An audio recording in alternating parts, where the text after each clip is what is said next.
Corporation का election अभी declare होना बाकी है। उससे पहले मालेगांव शहर की सियासत में गर्माहट पैदा हो गई है।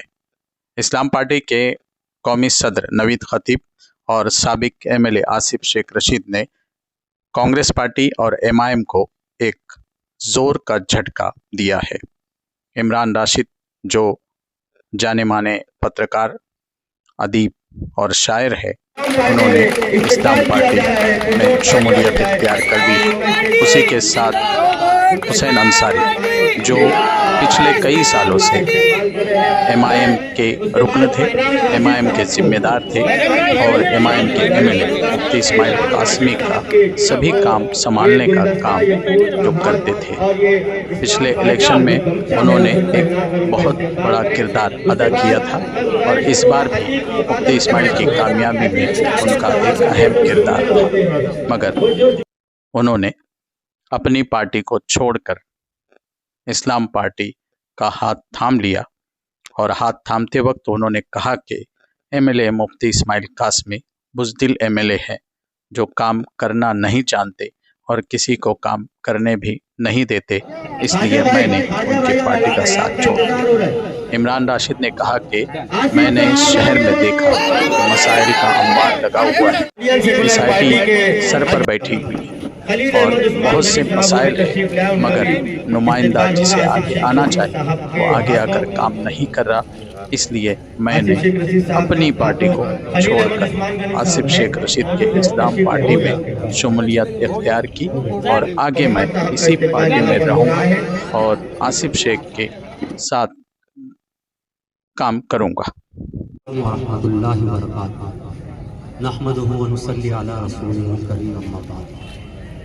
आज के इस बहुत अहम प्रोग्राम के सदर मौसूफ आपके हमारे पूरे शहर के हबीब अजीज रहनुमा आली जनाब आसिफ शेख रशीद साहब, जो कि आज के इस प्रोग्राम की सदारत फरमा रहे हैं, और डाइस पर तशरीफ फरमा इस्लाम पार्टी के तमाम जिम्मेदारान, हमदर्दान।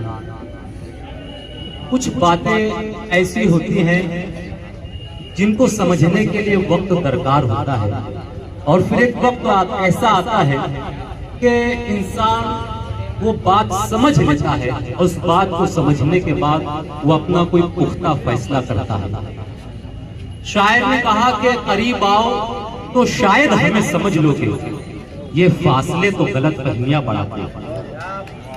तो जब मैं करीब आया, जब मैंने बातों को समझा, जब मैंने आसिफ शेख रशीद साहब के कामों को देखा, शहरी हालात को देखा, शहर पर जो हालात आ रहे हैं, जिन हालात से हम जूझ रहे हैं, शहर पर जो मुसीबतें आ रही हैं, और इन मुसीबतों में शहर के वो लीडरान जो अपने आप को कौम का लीडर कहते हैं, जो अपने आप को कौम का हमदर्द कहते हैं, ऐसे हालात जब वक्त हो और जरूरत इस बात की है कि उन्हें उठ खड़े होना चाहिए, गरीबों की आवाजें बुलंद करना चाहिए, फिरका परस्तों की आंखों में आंखें डालकर उनका जवाब देना चाहिए, ऐसे हालात में वो लीडरान मसलहत का चोला ओढ़े अपने हुजरे से बाहर आने के लिए तैयार नहीं। और ऐसे हालात में अगर कोई शख्स, अगर कोई मर्द मुजाहिद बाहर आ रहा है, सड़कों पर आ रहा है, आप लोगों की लीडरी कर रहे हैं, आप लोगों की रहनुमाई कर रहा है, सही संग में हार जाने के बाद भी जब शहर ने ये फैसला किया कि चंद वोटों से आसिफ शेख रशीद साहब को शिकस्त का सामना करना पड़ा, ऐसे हालात में मैं बड़ी जिम्मेदारी से ये बात कहता हूँ कि अगर कोई दूसरा लीडर होता तो वो किनारा कशी इख्तियार कर लेता। बावजूद इसके आसिफ शेख रशीद साहब ने इस बात को तस्लीम किया कि ठीक है, कुछ लोगों का ये फैसला था, चंद वोटों की कमी की वजह से उन्हें शिकस्त का सामना करना पड़ा, लेकिन उन्होंने इस बात को तस्लीम किया कि लीडर वो नहीं होता है जो हार जाने के बाद अपने घर में बैठ जाता है, लीडर वो नहीं होता है जो जीत जाने के बाद 5 साल अपने मुंह पर ताला लगा लेता है, बल्कि लीडर वो होता है जो हर हाल में, हर हालत में कौम की खिदमत करता है और कौम की खिदमत के लिए हर वक्त अपने आप को पेश करता है। कि मेरी जिंदगी का मकसद कि सभी को फैज पहुंचे, मैं चराग रह गुजर हूँ, मुझे शौक से जलाओ। और आसिफ शेख रशीद साहब उसकी जिंदा मिसाल है, जो हर वक्त लोगों के लिए खड़े हैं। 12 नवंबर का मामला हमारे सामने आया, हमारे सामने जन्म दाखिले का मामला आया, हमारे सामने अभी और भी दीगर मामला है। ऐसे हालात में आसिफ शेख रशीद साहब हमारे अपनी रहनुमाई कर रहे हैं। इन्हीं बातों को देखते हुए मैंने ये फैसला किया कि जरूर मुझे जो है आसिफ शेख रशीद साहब की पार्टी में शामिल होना चाहिए। ये वक्त कोई बहुत लंबी चौड़ी तकरीर का वक्त नहीं है। इंशाल्लाह जब मौका मिलेगा तो हम मुख्तलिफ मौज़ूआत पर अपने ख्यालात का इजहार भी करेंगे। मैं इंशाल्लाह आज इस माइक से ये ऐलान करता हूँ कि मुझसे जितना भी हो सकेगा मैं अपनी जानिब से अपना भरपूर हिस्सा इस्लाम पार्टी को लगाऊंगा। इसके अलावा जल्द ही मैं मेरे बहुत सारे साथियों के साथ गांधीनगर में एक इस्तेक़बालिया प्रोग्राम रखूंगा और वहां पर हम आसिफ शेख रशीद साहब का इस्तेक़बाल करेंगे। इन्हीं बातों को यहाँ पेश करते हुए मैं अपनी बात खत्म करना चाहूंगा। अस्सलामु अलैकुम वरहमतुल्लाहि वबरकातुहू।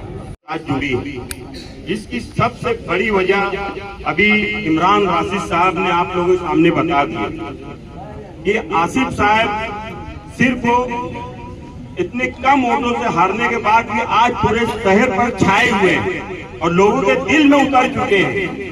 जो लोग हमारे खिलाफ थे, इस्लाम पार्टी के खिलाफ थे, आज वो लोग वाकई सोच रहे हैं कि हम जो है तो कितनी बड़ी गलती की है। और ये तो अभी शुरुआत है।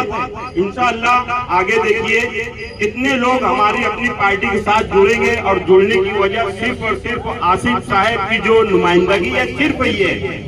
मैं ज्यादा नहीं बोलना चाहता हूँ, सिर्फ इतना जरूर कहूंगा कि जो हमारे साथ जुड़े हैं हुसैन भाई हमारे, ये वापसी इनके घर पे हुई है।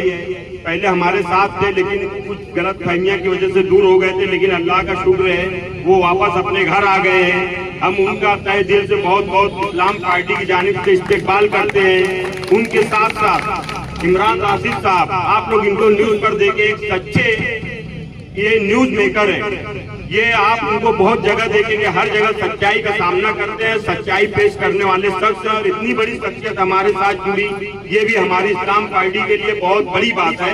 हम इस्लाम पार्टी की जानिब से, हमारे सरपरस्त आसिफ शेख रशीद साहब की जानिब से, सदर साहब की जानिब से, जिम्मेदारान साहब की जानिब से हम इनका भी बहुत बहुत इस्तेकबाल करते हैं हमारी पार्टी में। इनके साथ साथ अतीक मुकादम, कलीम भाई,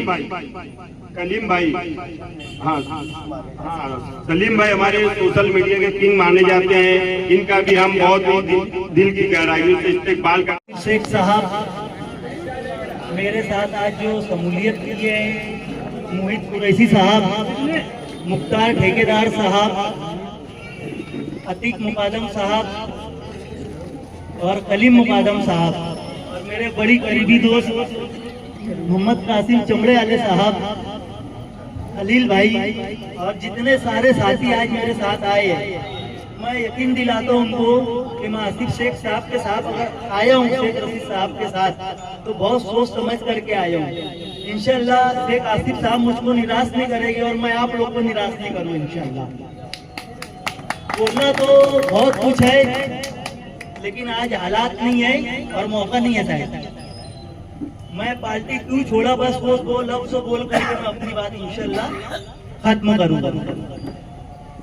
अगर SIT का मामला असेंबली इलेक्शन से पहले आ जाए और जो हालात आज शहर में हैं, हमारी माँ बहनें 6 महीने से जेल के अंदर है, और अगर ये असेंबली से पहले हो जाता तो शायद जब भी मैं आज के MLA के साथ नहीं था।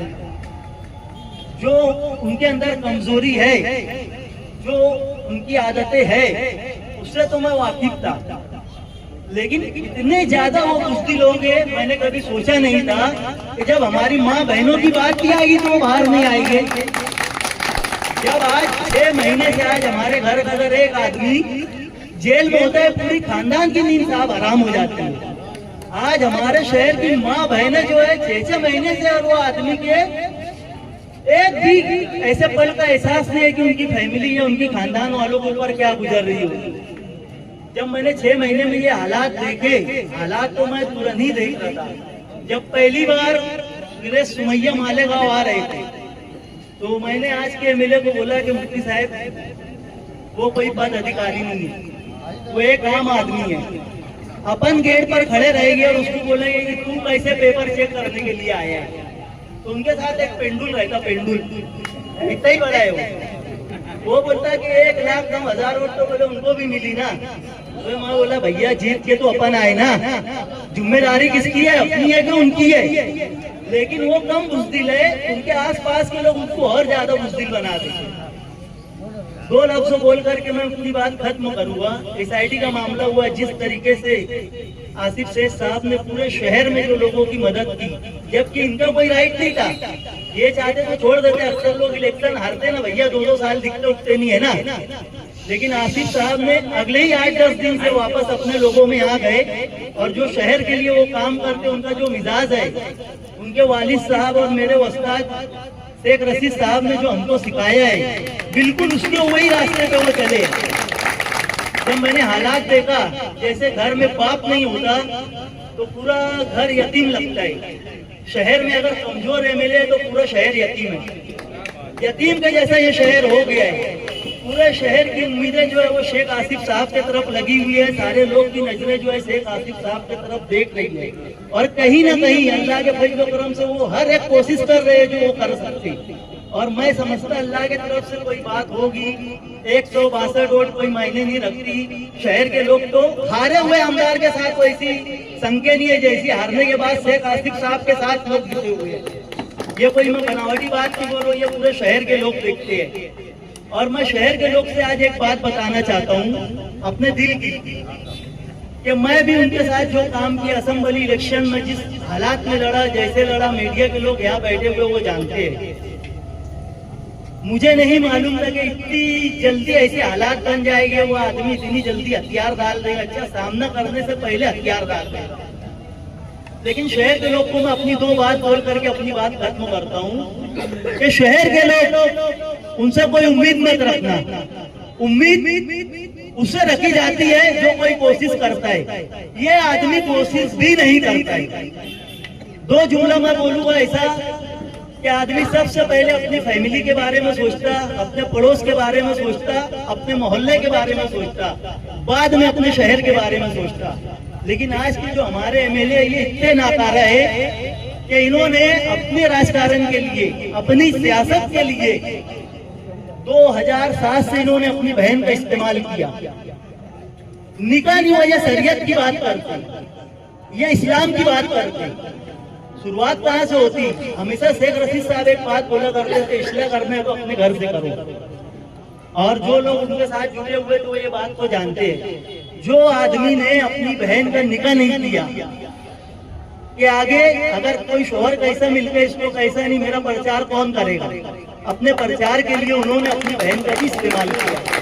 जो आदमी अपने घर के लिए कुछ नहीं कर सकता, जो आदमी अपने भाइयों के लिए नहीं कुछ कर सकता, जो आदमी अपने बच्चों के लिए कुछ नहीं कर सकता, उससे फिर शहर के लिए उम्मीद लगाना क्या बात है, आप लोग समझ सकते हैं। उनसे कोई उम्मीद नहीं लगाना है आज के MLA से। उल्टा अगर लोग बोलते लबे जान दे, वोट दे दिए, छोड़ दो, कोई जरूरत नहीं है छोड़ने की।